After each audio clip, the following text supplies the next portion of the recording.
Hi, this is Andy and Sharon McClellan from Father's House. Welcome to this teaching session.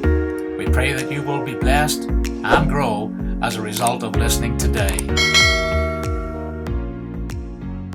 What I've done a lot of sermons that I've done is I normally journal before I come to do a sermon.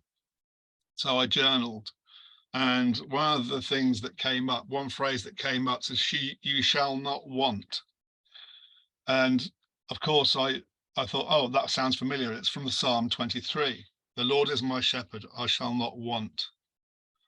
And some time ago, I was writing I used to keep a log of all the dreams and pictures and things I'd had from God. And once I got to the end of the book, I read through all my notes and it realized it was all pointing back to Psalm 23. It was quite a mind-blowing thing. I hadn't realized it took all the way through from beginning to end.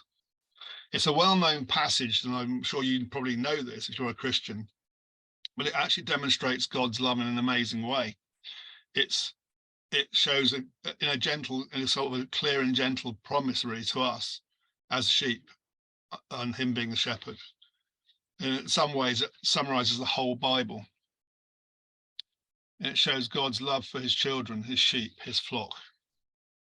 So we're going to meditate on the passage and examine some of what this means to us for today and the way we live today. Because in some ways we could feel very remote from that kind of world, couldn't we? It seems like a long way away. Everything is mass produced. We don't even see the sheep necessarily.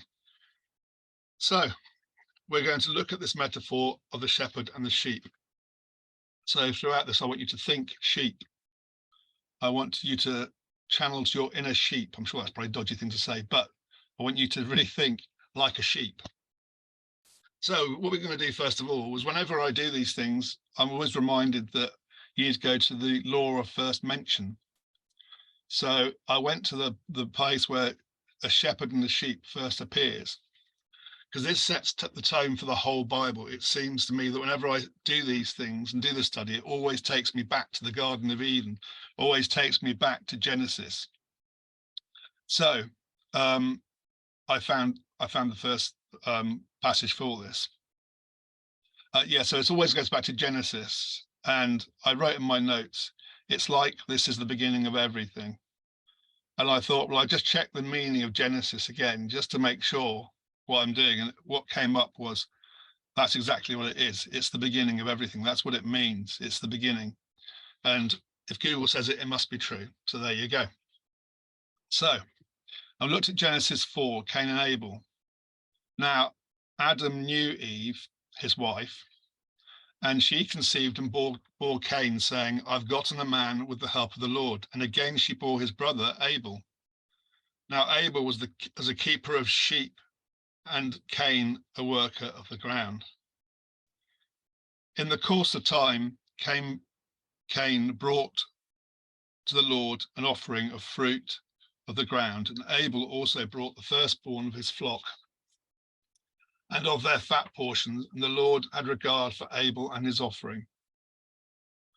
So right here we have the shepherd and the sheep appearing,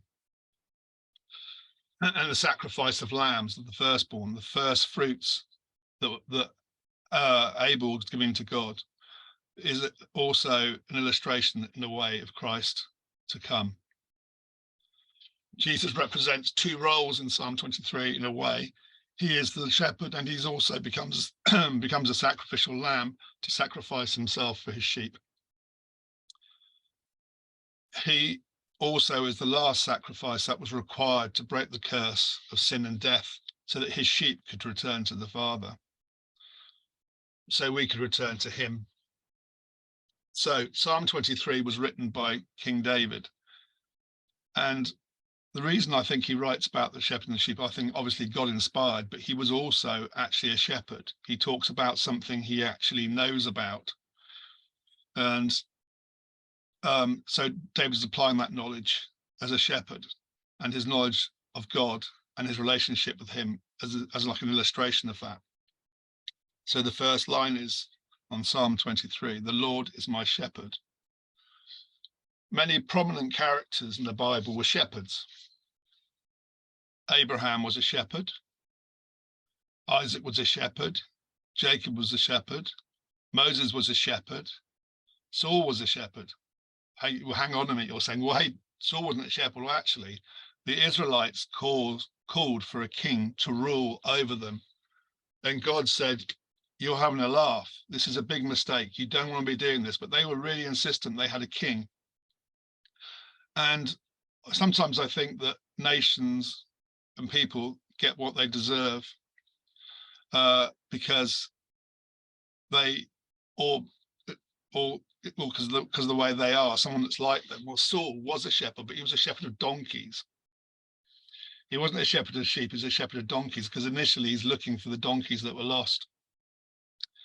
His reign and stubbornness and his misrule and his jealousy of David were quite typical, I think, of somebody maybe that was more donkey orientated than sheep orientated. But of course, David comes along and he's a shepherd of sheep, and he's a man after God's own heart. So the other thing is, well, when Christ was born, who was the first to come and see him? First, really, were the shepherds. So they are the ones that God chose to represent him in a relationship with us. But why? Could it be because it represents who God is and what he wants us to be? It's simple representation of our relationship with God. We need to make sure we're following the right shepherd. That comes from a relationship and reading his word, the Bible, and spending time with God. So like with me preparing for this, thinking, well, I need to spend some time journaling to prepare for my sermon. I should be doing that every day, really. I shouldn't just be doing it while I'm preaching. So it's actually spending time with God and doing these things. So when we hear from God, then it gives us more information. It helps us to know what he's thinking. It helps us to make decisions. That's why you need to do equipping the prophets. That's why you need to do ETP. So you can actually learn, like Mary and I have learned quite a lot from doing ETP. You need to join and actually start hearing from God.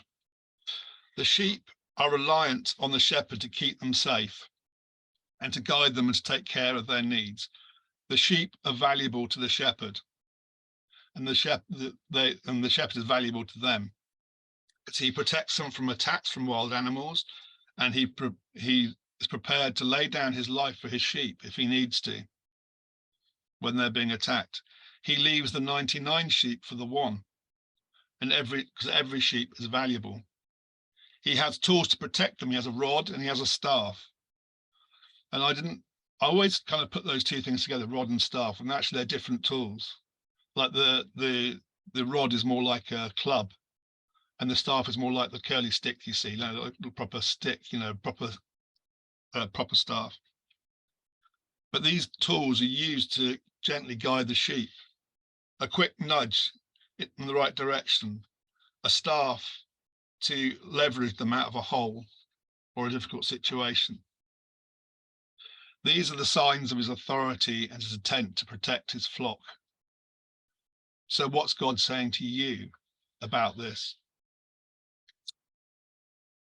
It says in the Bible, I shall not want, in Psalm 23. The sheep know that the shepherd has their best interest at heart. As long as they stick with him, they will be okay.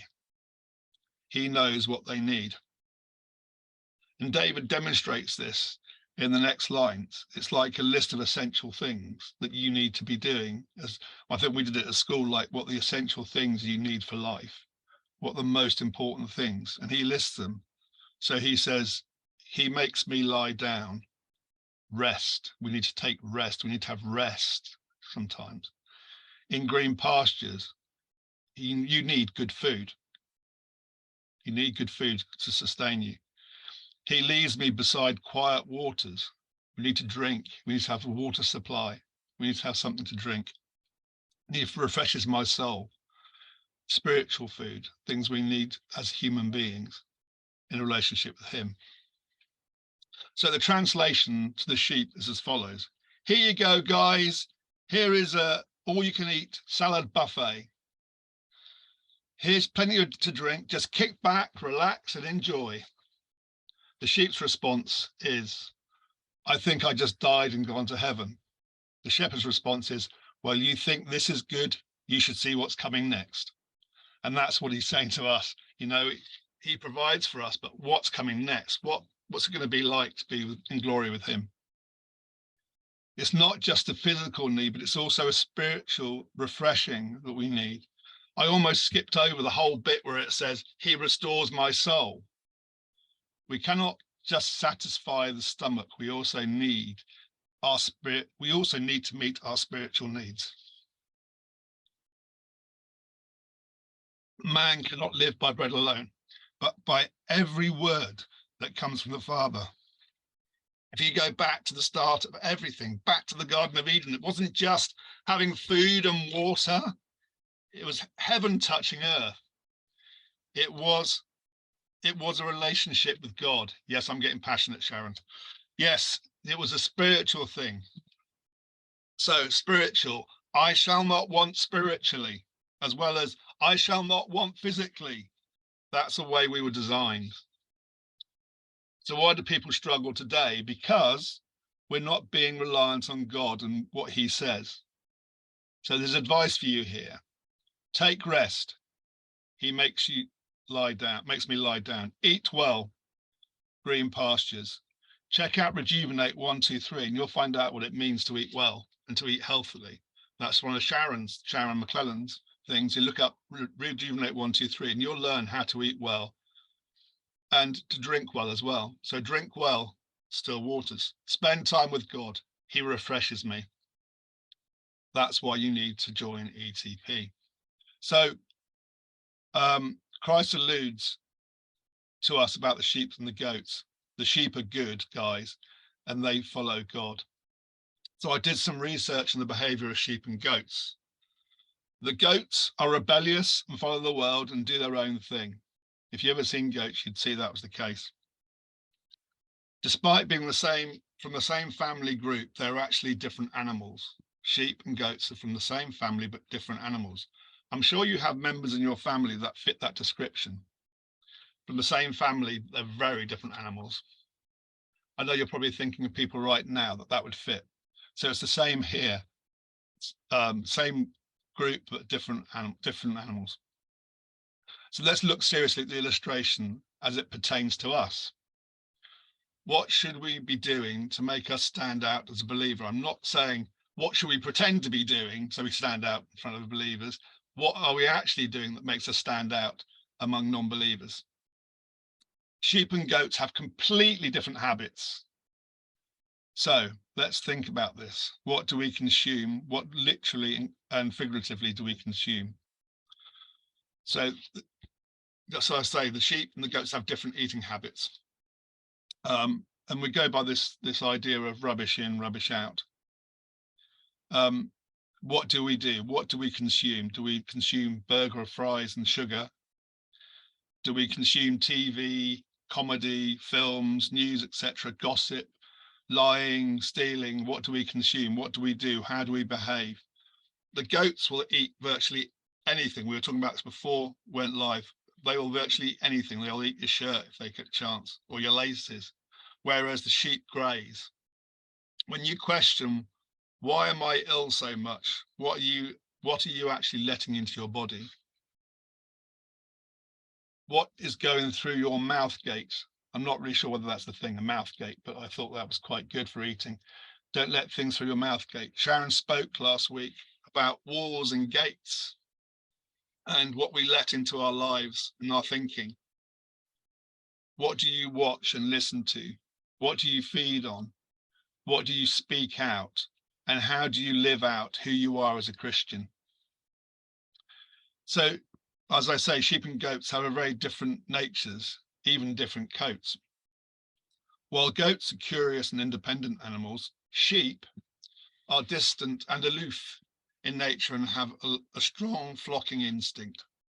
I'll say that again. So sheep are distant and aloof in nature and have a strong flocking instinct. And so that basically means they stick together. But I looked up, as I got this definition online, about aloof. And aloof means emotionally reserved or indifferent, distant or uninvolved. That doesn't sound like Christians, does it? We're not reserved, indifferent, and distant and involved. but we can be. And I think that's a really good illustration. Goats prefer to eat leaves, twigs, and shrubs, and often stand up on their hind legs to reach the tops of plants. Sheep are grazers and prefer to eat short grasses growing from the ground. That's so the sheep are there. Let's keep heads down, boys. Don't look at the goats. Just concentrate on grazing. Just don't look at the goats. Are they gone yet? Good. We mustn't be like the goats. We have to graze. We keep our heads down and graze. So it's about the shepherd's role and ours, and God's role in our lives. David was a shepherd of sheep, but he recognizes that the Lord is his shepherd, and he has his best interest in this sheep illustration. He recognizes God as his shepherd. He also has your best interest at heart. David lays it out for you in Psalm 23. The question is, are you a sheep or a goat? It's your choice. Who do you follow? Jesus said, my sheep hear my voice and follow me. He doesn't drive them like the Western way and round them and corral them up. He in that culture, in the Eastern culture, they tend to call the sheep and the sheep come. And that's what he's saying. You know, I call my sheep, and if they know me, my call, they'll come to me. So are you on the left, a goat, or are you on a right, a sheep? It's not about politics. It's about God politics, in the sense that heavenly order, it's not about that thing. It's about heavenly order. You can't be in both positions. You can't be a sheep and a goat. You have to make a choice. The Lord is my shepherd. We're supposed to be a flock, not supposed to wander in different directions and forming different factions and getting really offended and leaving everybody else and not sticking with the group. I just had like a flashback to when we went to China, about how you had groups of people in China that would arrive on buses, and they'd all have matching baseball caps so they could find each other and didn't get lost. And that's what we're supposed to do. We're supposed to stick together. We're not supposed to be roaming across the land and wandering away from the flock. But apart from anything else, the shepherd needs to keep us in trim and keep our coats back, and to make sure they don't get disease. They need the shepherd. The sheep need the shepherd, and we need God. So we're not called to behave like goats. I quite like goats. They seem quite fun, don't they?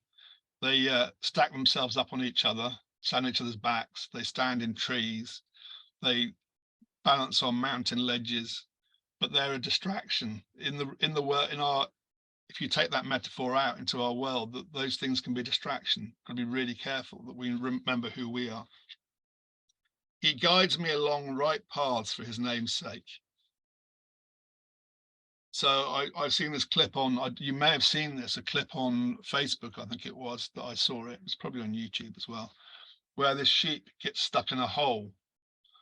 And it's like a long trench going along the road. And I think the sheep's like upside down in this trench. And this guy comes along and he gets the sheep and he pulls the sheep out and back onto its feet. And it dances away really happily and then falls down a hole again, which I think is a little bit further up the road. He bounces straight into another hole. And that's kind of our relationship with God sometimes. We need him to pull us out the hole. We need him. I'd have shown that clip if I could, but it's too complicated. So he puts us back on the path. He guides me along right paths for his name's sake. He keeps us on track. Isn't it strange how sat-nav can take you to your destination? If people know me quite well, I used to get lost a lot. There are times I got lost in London for 7 hours once, driving around. But now I still get lost a lot, but I still struggle even with sat-nav, because even with the sat-nav visuals and instructions, I still get confused. And sometimes you get that kind of lag, especially going roundabouts and things like that. You get this lag in the communication, and that makes the sat-nav sat-naff. We used to go to Cambridge, and my parents gave us an old sat nav. And when we drove to Cambridge, it wasn't great because they kept on rebuilding the roads and changing the roads around. So we'd look at the picture and you'd be driving through a field that was no longer a field but a road. So yes, ours was definitely sat nav. It didn't have the updates. If we don't stay in touch with God, we won't have the updates. We'll just get lost. We won't find our final destination.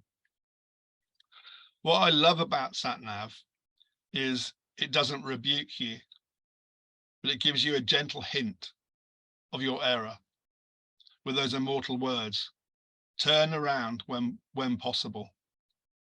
And I think probably there's a whole sermon in this about those words, but also the other words which I think that we all look forward to is, you've reached your destination, good and faithful servant.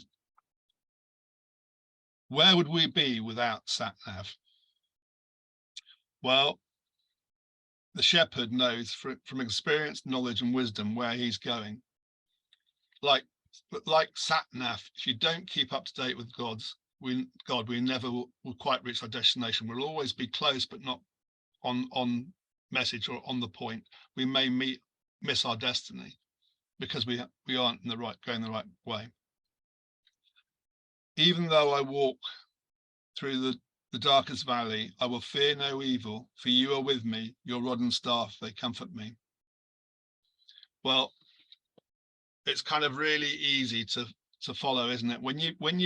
Life's great when you're in the pasture, isn't it? It's great when you're in the pasture and you've got plenty to eat, you've got the water and it's plenty to drink. But there is that inevitable time when you go through dark valleys. Do I hear an amen to that? It's inevitable you're going to hit dark valleys. But how you respond depends on who you follow and what you believe. So whilst I was preparing this, I felt drawn to the story of the spies in Canaan. I really thought I should look up this passage, and it was very relevant in so many ways that I hadn't anticipated. And it's the report to the spies, and it's from Numbers 13:25. So that's Numbers 13:25. After 40 days, the men returned from spying out the land, and they went back to Moses, Aaron, and the whole congregation of Israel in the wilderness of Paran at Kadesh. They brought back a report for the whole congregation and showed them the fruit of their land. I can't help thinking that they spent 40 days there. They might have come back a little bit heavier than they left, but maybe that's just me. So he says, and they gave an account to Moses. We went into the land to which they sent us, and indeed it was flowing with milk and honey, and here's some of its fruit. Nevertheless, people living in the land strong, and the cities are large and fortified. It was kind of interesting. We talked about walls and things like that recently, haven't we? But we even saw the descendants of Anak there. The Amalekites live in the land of the Negev. Hittites, the Jebusites and the Amorites live in the hill country, and the Canaanites live by the sea along the Jordan. And then Caleb quietened the people before Moses and said, we must go up and take possession of the land, for we can certainly conquer it. Very positive, Caleb. Good name for a child, I think. But the men who had gone up with him replied, we cannot go up against the people, for they are stronger than we are. So they gave the Israelites a bad report about the land they had spied out. The land we explored devours its inhabitants, and all the people we saw there are great in stature. We even saw Nephilim there, the descendants of Anak that came from the Nephilim. We seemed like grasshoppers in our own sight. Key there is in our own sight. Whose sight? In our own sight. Okay, and then we must have seemed the same to them. So the spies, were they actually seen by anybody? Were they devoured? I don't think so. They came back in one piece. Sometimes there are many I shall not want moments. but they require us to walk through the dark valleys to get to them. What do you know when you get through that point where you come to the dark valley? That beyond through the dark valley is where the giants are. It's like, right before just before you get there, that's what stands in your way: giants or issues or problems or things that stop you from getting to your destiny. So the people, they rebel from their shepherd Moses, and they rebel from God, of course, and they threaten to turn back and go back to Israel. They rebel against God. They shrink back. They fail to move on to their destiny, the promised land. So what does God do? And this is the bit that really got me. They rebel against the shepherd in both senses of the word. They rebel. And God says, right, I'm going to send them out for 40 years. So that's 1 year for every of the 40 days that they spied out the land. I'm going to send them out into the desert for 40 years as shepherds. Now, to me, that seems rather ironic. If you can't obey your shepherds, if you can't obey your leaders, well, I'm going to send you out and you can be shepherds for 40 years and see what you think, So I just thought that was hilarious. But so David is saying there in the passage in Psalm 23, there's going to be darkest valleys, but don't turn back, but follow God's love and guidance. His rod and staff will bring you comfort and protection. He will keep you safe from wild animals. He will rescue you when you are in trouble. If you do as he says, you will fear no evil.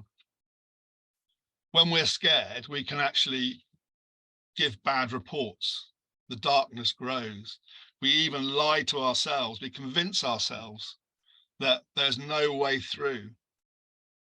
We keep repeating the movie in our head of what's going to happen. We keep repeating it through. And we even verbalize it. So our daughter Lydia doesn't like spiders. So she'll see a spider and she'll come for help. There's a spider. And that spider increases in size for every telling. We take these things and we say, oh, it's like when I do my accounts every year and my taxes. I just think, oh no, it's such a mountain. And I actually do it probably in half a day or something, or a day. And I think all that pressure that I put on myself of those massive tax returns I have to do, it's not as bad as I think. As I used to think at work, when I used to work in a hostel, I think, oh, I've got to do this thing, and I put it off and I do it, and it'd take me 10 minutes.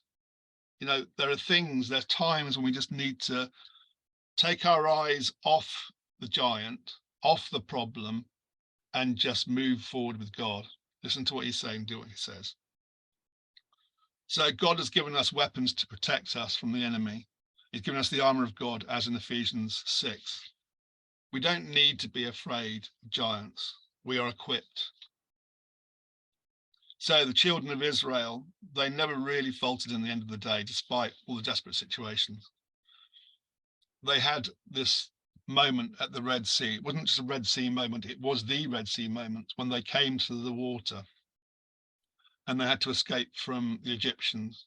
And Moses took his staff and parted the water, and they got through on dry land to the other side. But that's great. That was all happened before we have that last passage. And then they still, despite everything, they still rebelled against the shepherd. We cannot rebel against God. We have to listen to what he's saying to us. We do not go against your leaders when you get into a difficult mess. We should not blame the shepherd. We seem to have like very short memories sometimes when it comes to who's responsible for what and when. We have our own responsibilities sometimes, and we don't realize it. We just point at other people. So through Christ, we're able to cross dark valleys, like especially the dark valley from death to life. You see through Christ's sacrifice, the Lamb of God, Jesus overcame death and the grave. And we can also do that through him, through his blood. We can actually cross over from death to life. I shall not want. Next line is, you prepare a table before me in the presence of my enemies. You anoint my head with oil, my cup overflows. You prepare a table before me in the presence of my enemies. You anoint my head with oil, my cup overflows. You see here that they've gone through this whole process, and they've come to the reward. There's a table before them, a feast before them. And this is God's love for us. There's abundance and reward that God gives us that seek him. But the enemies see the abundance. And this is probably what they would say when they saw it. They'd probably say something like, see, that's wasteful. The cup overflows. The cup overflows. What wasteful people these Christians are. So the reason they do that, because the devil wants us to fail. He wants us not to succeed. But we are anointed. When we become believers, we're anointed, just like the Jews are. They do really well, and they're criticized for their wealth. Wonder why that is? They're anointed by God. The devil doesn't like it. The enemy hates our success. He wants it for himself. So we need to really be thinking, in our thinking, we need to live in abundance mentally, not a poverty mentality. It's living in abundance, believing that we will succeed. So we are anointed with oil and blessed with success. People may say to you, you will never succeed. And Mary and I have had this for many years. You will never succeed. But our response should be, I beg to differ. I beg to differ. I have been anointed and appointed to prosper in such a time as this. My cup overflows. I'm no longer a slave to sin and death. Abundance is my portion. So I'm going to ask the question again, and I want you to repeat the words after me, because we're going to do a bit of interaction here. People will say, you will never succeed. Right. I beg to differ. I have been anointed and appointed to prosper in such a time as this. My cup overflows. I am no longer a slave to sin and death. Abundance is my portion. So we'll do that again. I beg to differ. I have been anointed and appointed to prosper in such a time as this. My cup overflows. I am no longer a slave to sin and death. Abundance is my portion. So the passage says, surely your goodness and love will follow me all the days of my life, and I will dwell in the house of the Lord forever. You see, you have a choice. I would encourage you to seek God. If you don't know him, and if you do know him, seek him anyway. There's going to be such a party when Jesus returns. There's going to be such a party when we go to heaven. I wouldn't want you to miss out, and he doesn't want you to miss out either. So if you want to know more about becoming a Christian, or if you have any questions, contact Andy and Sharon McClellan at Father's House, and they will answer your question. They'll give you the help you want. They'll direct you like good shepherds will. They'll point your stuff and go over there, or they'll give you words or something you need to read or whatever. They'll help you to go through it. So the last thing I'm going to do on this Father's Day, I think in a way shepherds are very appropriate for Father's Day, is read the sheep and the goats from Matthew 25. Hopefully I can get through all of it. We'll see. But if not, you can look it up later. When the Son of Man comes in his glory and all the angels with him, he will sit on his glorious throne. All the nations will be gathered before him, and he will separate the people one from another as a shepherd separates sheep from goats. He will put the sheep on his right, and the goats on his left. And then the king will say to those on his right, "Come, you who are blessed by my Father, take your inheritance, the kingdom prepared for you since the creation of the world. For I was hungry, and you gave me something to eat. I was thirsty, and you gave me something to drink. I was a stranger, and you invited me in. I needed clothes, and you clothed me. I was sick, and you looked after me. I was in prison, and you came to visit me." And the righteous will answer him, "Lord, when? When did we see you hungry and feed you, or thirsty and you give us something to drink? When did we see you a stranger and invite you in, or needing clothes to clothe you? When did we see you sick or in prison, or go to visit you?" And the king will reply, "Truly I tell you, whatever you did for one of these least of these brothers and sisters of mine, you did for me." Then he will say to those on his left, "Depart from me, you are cursed, into the eternal fire prepared for the devil and his angels. For I was hungry, and you gave me nothing to eat. I was thirsty, and you gave me nothing to drink. I was a stranger, and you did not invite me in. I was needed clothes, and you did not clothe me. I was sick and in prison, and you did not look after me." And they also will answer, "Lord, when did we see you hungry and thirsty, or a stranger, or needing clothes, or sick, or in prison, and did not help you?" And he replied, "Truly I tell you, whatever you did not for one of the least of these, you did not do it for me." And then he will go away. Then they will go away. Then they will go away into eternal punishment, but the righteous to eternal life. So that's our promise today. What a great gift, Father's Day, for the fathers out there. There's a great gift. I would say choose life. Come to the Father on Father's Day. So I'm just going to close with prayer. Lord, thank you for your word and for your promise, and the fact that you are our shepherd and we are your sheep. Lord, I pray that you would help us to come to you and seek your help. Come into your arms and seek your help, Lord, that you would help guide us the way we should go.